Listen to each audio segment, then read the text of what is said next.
You wanted the best. You've got the best podcast. The hottest podcast in the world. The Chris Voss Show, the preeminent podcast with guests so smart you may experience serious brain bleed. The CEOs, authors, thought leaders, visionaries, and motivators.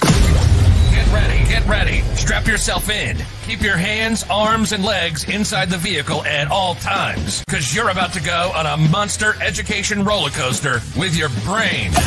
Now, here's your host, Chris Voss.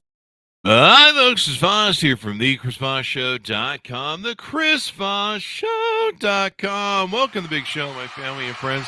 We certainly appreciate you guys coming by. As always, ladies and gentlemen, boys and girls, children alike, welcome to the big podcast circus tent in the sky. As always, for the show, your family, friends, and relatives, go to goodreads.com/Chris Voss, youtube.com/Chris Voss, linkedin.com/Chris Voss, all those crazy places like TikTok we are on the web. So you can see that there. Today we have an amazing multi-book author on the show, and he's got a new book coming out on October 3rd, 2023. We'll be talking about. The book is called Yesteryear. Stephen G. Eoannou. Eoannou? Close. Eoannou. Eoannou. I knew I was getting that wrong. Is on the show with us today. He's going to be talking about his latest book, and we'll get some plugs in for his other books as well. He's done quite amazing stuff in his life. He's the author of the novels After Pearl, Yesteryear, Rook, and the short story collection Muscle Cars. He's been awarded an honor certificate from the Society of Children's Book Writers and Illustrators, the Best Short Screenplay Award at the 36-Star Denver Film Festival, and the 2021 Islands International Book Award for Historical Fiction.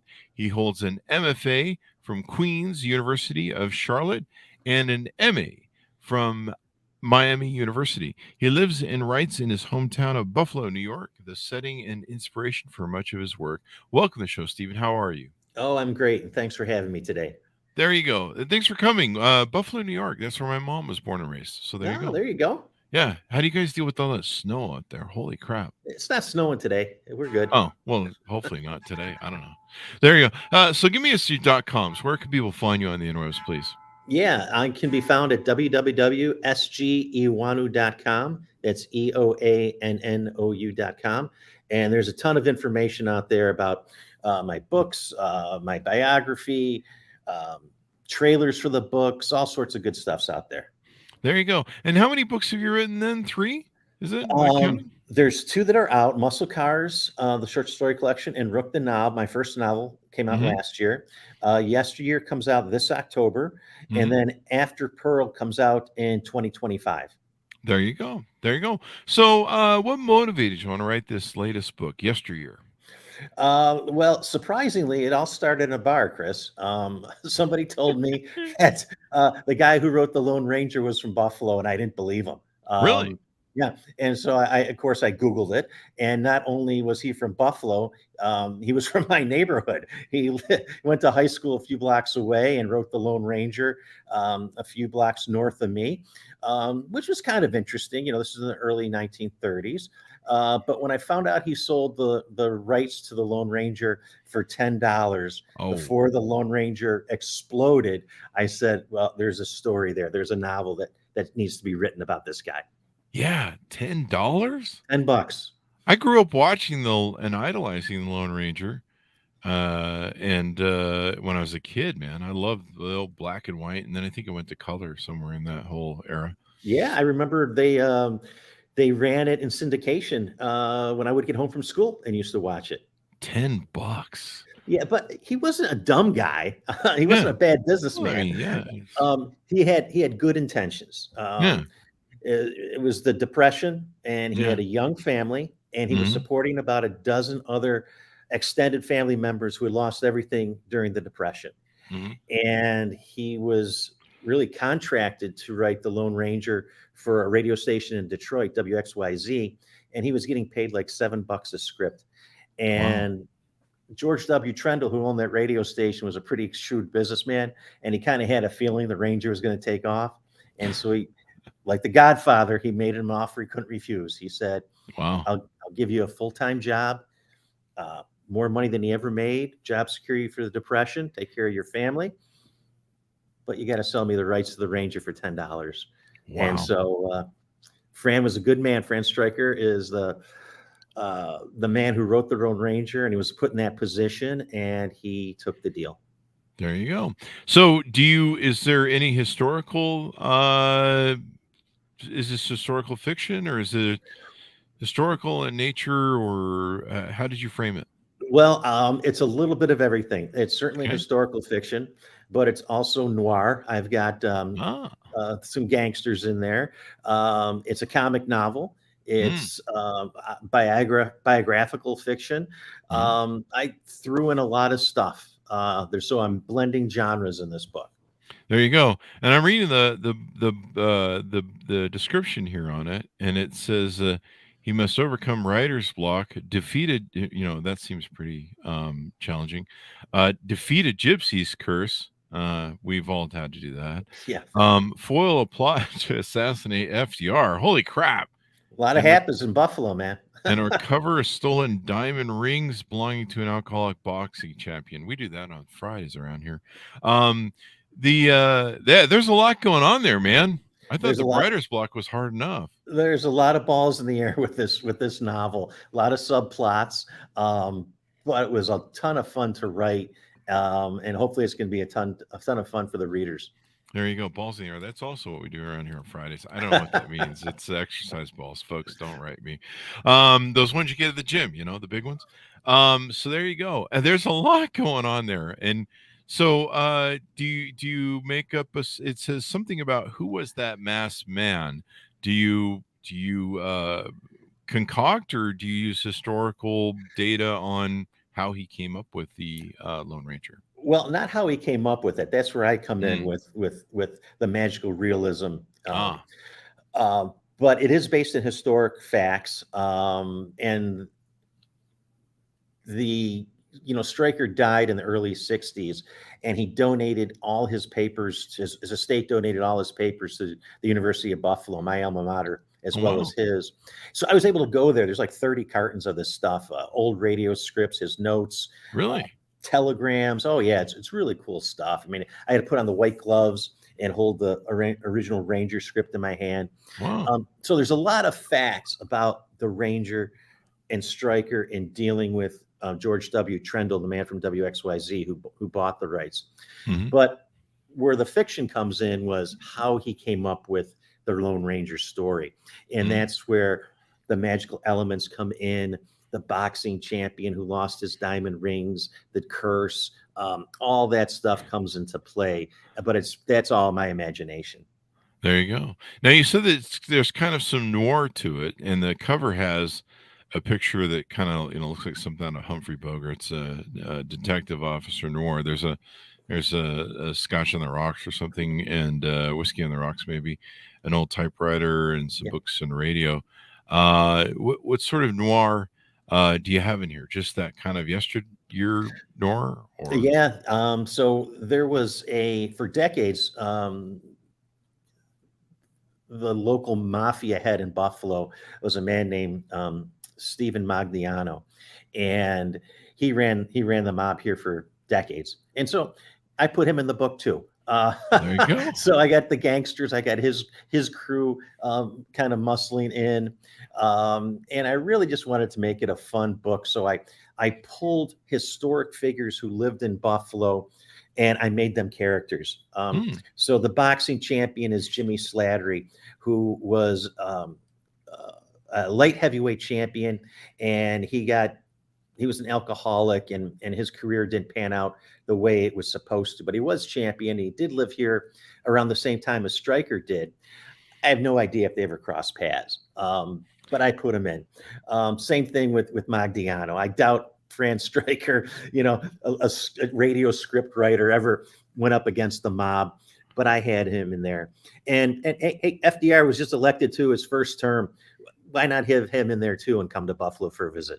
There you go. I mean, back then everything was kind of a small townish sort of thing. Yeah. Everybody kind of knew everybody. So There you go. And it kind of creates a thrilling story, I guess, of all these different characters and all the different things they're up to. Well, I hope so. Hmm. There's a capers involved. Trying to get back these stolen rings. There's a man with a very small chin who wants to assassinate FDR. Stryker has a writer's block, which is total fiction. Franz Stryker never had writer's block a day in his life.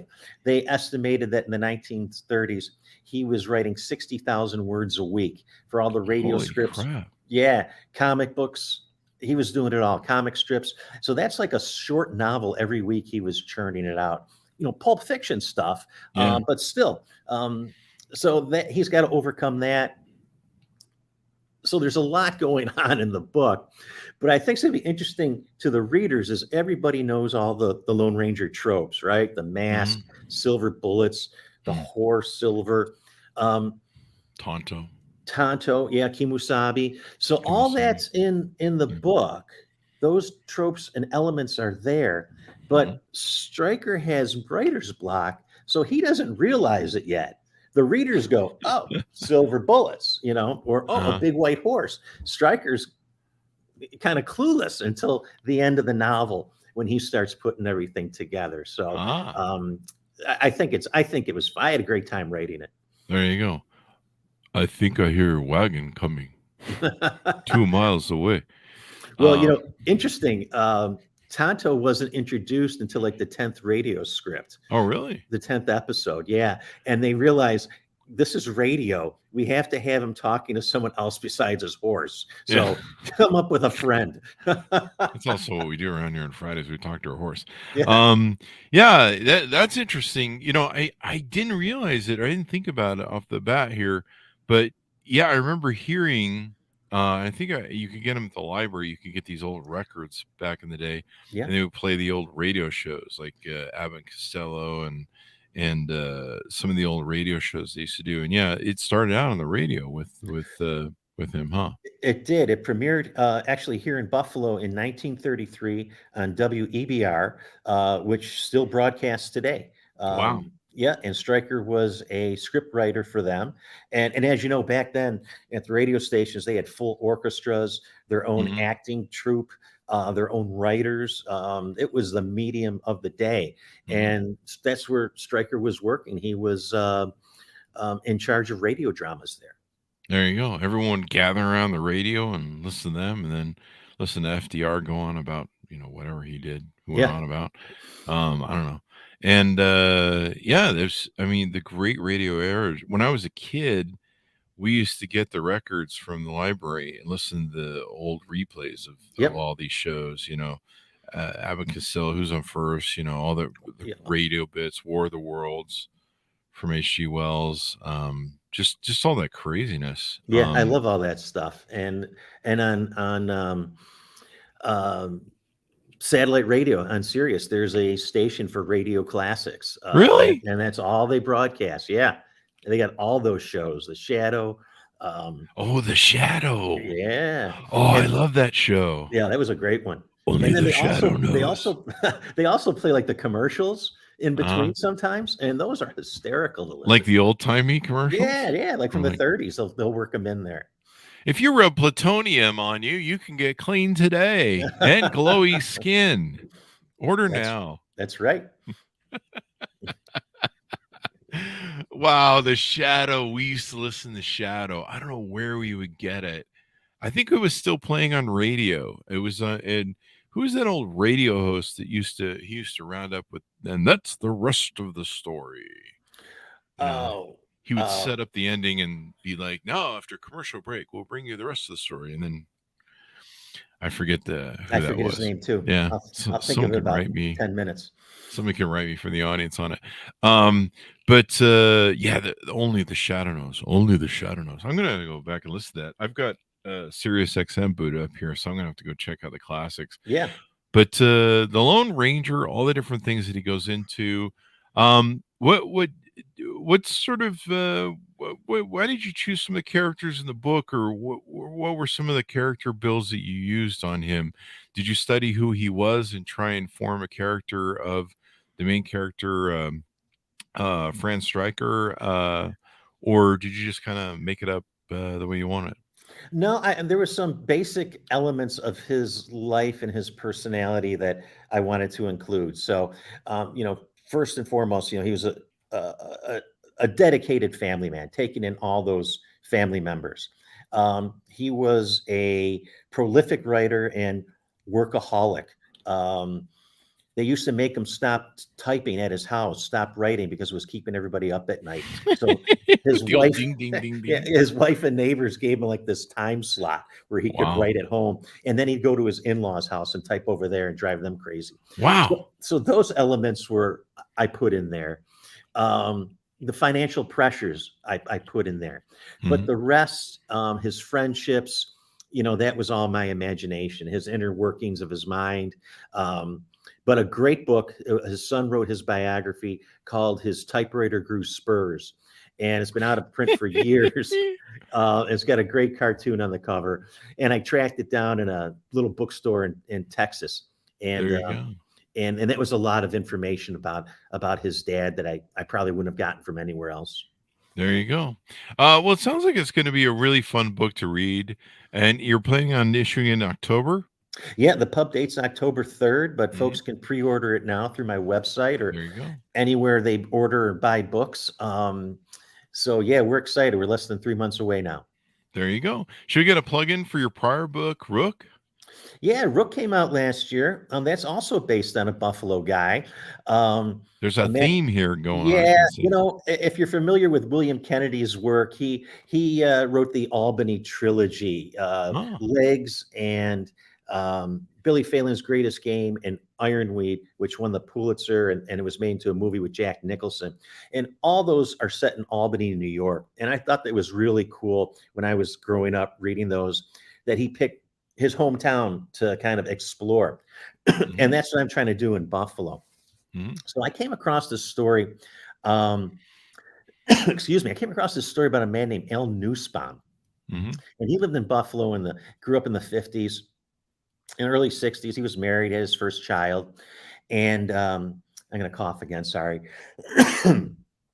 And he robbed about 6 banks until his wife and the FBI figured out what he was up to.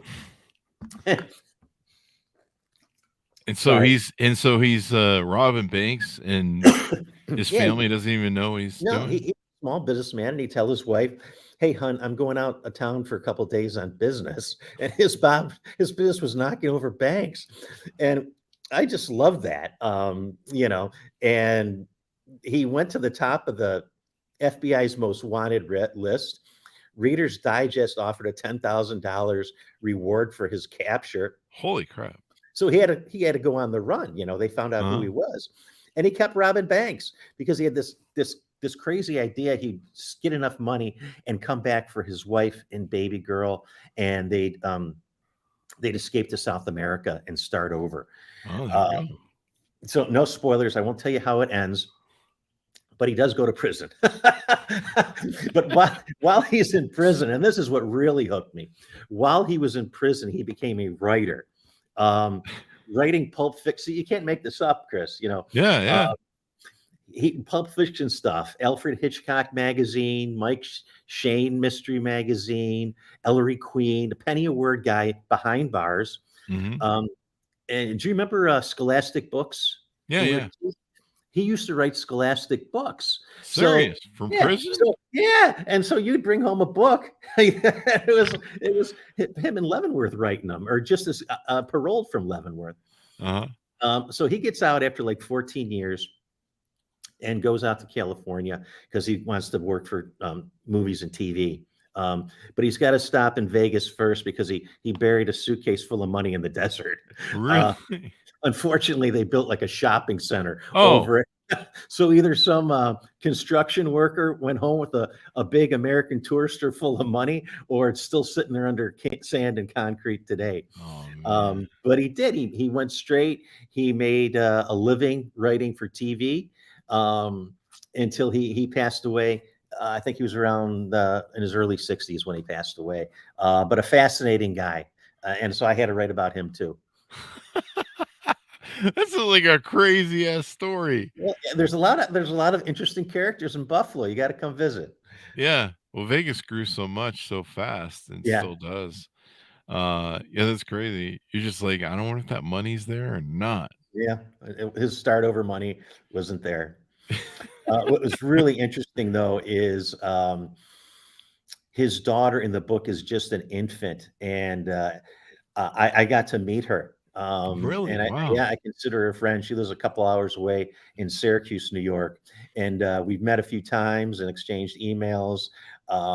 So yeah, that was a nice surprise that came out of writing this book. There you go. And it got a lot of great reviews on Amazon. People really liked it. Yeah, it was it took me 30 years to get my first book published. Hmm. So anything is gravy to me, Chris, There you go. 1-star review, it's better than not being published, So It's true. yeah, Or not or having 0 stars, that's right. So yeah, Rook was well received, and hoping the best for yesteryear. There you go. And then Muscle Cars 2 in 2015 came out. Yeah. Tell us a little bit about that one. I describe that it's a short story collection. I describe it as Mhm. 17 short stories about men making poor decisions. Semi Seems like autobiographical. there should be more stories than that, but Yeah, I had to stop at some okay. point, right? We us men are So known for making crazy not the decisions. best decisions. Huh, So most of the here. stories or I guess all the stories really are set in Buffalo. Even if I don't mention it, if you're from here, you'll recognize places like Volker's Bowling Alley, which also Mhm. appears in Yesteryear, and Forest Lawn Cemetery, which also appears in Yesteryear. So if you're not, even if I don't mention it, they're all Buffalo stories. There And you that go. was the first book, and like I said, that came out after about 30 years of trying. So uh, I was really happy to see that one in print. There you go. Did they demolish the Volker's bowling alley? That's interesting that you asked that question because it is up for sale. The owners don't want to reopen it as a bowling alley, and they will build to suit, is the sign that's out front, which is a shame because it was a cool bowling alley and it had cool neon signs out front. And I used to play softball for them, back in the 80s. It was one of my favorite places. There you go. I'll When have to they ask when my they mom out if she ever knew when about it. they outlawed smoking in bars and restaurant in New York, about 20 Uh-huh. years ago, I'd go to Volker's and they still have ashtrays on the bar. It's like the rules that really apply in Volker's. Yeah. Yeah. You gotta love it, man. Well, that's too bad. Some of these old classic places are, they're historic and they're cool. We Well, should quit throwing stuff it away. used to be a speakeasy, Ah, in the see? day, and that was where my imagined Fran Stryker used to hang out, at least in Yesteryear. In my novel, he did. There you go. There you go. Well, everyone can pre-order the book. Anything more you want to pitch on the books we got coming out? You got the next one coming out in 2025. I'm glad you got that planned out. I need to plan my book for Well, 2025. it took me so long to get here. I gotta, write as many books as I can with the time I Yeah, got left. you But can yeah, do it. after Pearl, I call it my pandemic novel. It has Uh-huh. absolutely nothing to do with the pandemic. I call it that because I started right when the lockdown started, and I Mm, ended it like 2 years later to the day, which is fast for me. But when you have nowhere to go, that's I true. just so I was alone in a big house with a little one-eyed dog. So I wrote a novel about a alcoholic detective with a one-eyed dog, and he wakes up on the floor of his hotel room because he's the house detective at the Hotel Lafayette, which still Mhm. stands and is in existence today. And Mhm. there's two shots have been fired from his gun, and Mhm. he's been on a 5-day bender and doesn't remember firing his gun at all. And the police want to talk to him about a missing person. So Wow. that's when the fun starts. So that That's comes fr out in 2025. There you go. That's also Fridays around here. Police want to talk to you on a Yeah. missing body. How come it's being put out to 2025? Is that what your deal with your publisher? Yeah, we didn't want yesteryear and after Pearl competing with each other. Ah, So we spread it out over a 2-year period. there So you go. There you go. Well, it'll be exciting to see the anticipation for that, and everyone can get their hands on October 3rd, 2023, of the new book coming out yesteryear. They can pre-order now wherever fine books are sold, and of course, Amazon has it as well. Give us your plugs, Stephen, before we go out. Any .coms you want people to go look you up at. yeah, www.sgeoannou.com, EOANNOU, or you can go to my publisher, SFWP, which is a lot easier to remember, .com, and there you can pre-order the books. There you go. Is the one coming out in 2025 based in Buffalo too? Oh yeah, yep, that's my turf. That's my Run turf. with it, baby. I mean, there's a lot of history there. I mean, there's a Yeah, lot of and you know people that what? come from that area. There's not a lot of people kind of exploring Buffalo. There's a Hmm. wonderful crime writer, Lisa Redman, who used to be a Buffalo cop, and she's retired now. And she writes. She's on South Buffalo, and she writes criminal procedures um, novels. But there's not a lot of people kind of mining Hmm. this turf. So I'm claiming it. There you go. Didn't Buffalo Wings get created in Buffalo? At the Anchor Bar, yep, on Main Street, Yeah, they did. dude, that's a book right there. I'm getting hungry thinking about that book. Yeah, and you guys do blue cheese and not ranch. That's right. That's Yeah, right. yeah. Yeah. I learned that. I The learned that hard way? and somebody was telling me they're like, hey, you don't eat ranch with wings, and I'm like, I don't know, this is Y what they always give me, and they're like, nah, man, in Buffalo, New York, man, it's No, blue it's cheese. yeah, it's like a religion. Yeah, I was like, wow, yeah, I was breaking the code of the religion. I was being, I don't know, whatever you call it. I mean, they'll serve it to you, but they just won't think much of you if Yeah, you go to that. they'll just be like, give him the bad chicken from the back. Yeah. So this has been really fun, Stephen, to have you on. Thank you very much for coming on the show. Oh, thanks for having me. I had a blast. There you go. And everyone, go to goodreads.com/Chess Chris Voss. You can see everything in the blog, of course, and the podcast posts up there as well. Go to youtube.com/Chess Chris Voss, linkedin.com/Chess Chris Voss, all the crazy places on the internet we are at, TikTok, etc., etc. Thanks for tuning in. Be good to each other. Stay safe, and we'll see you guys next time.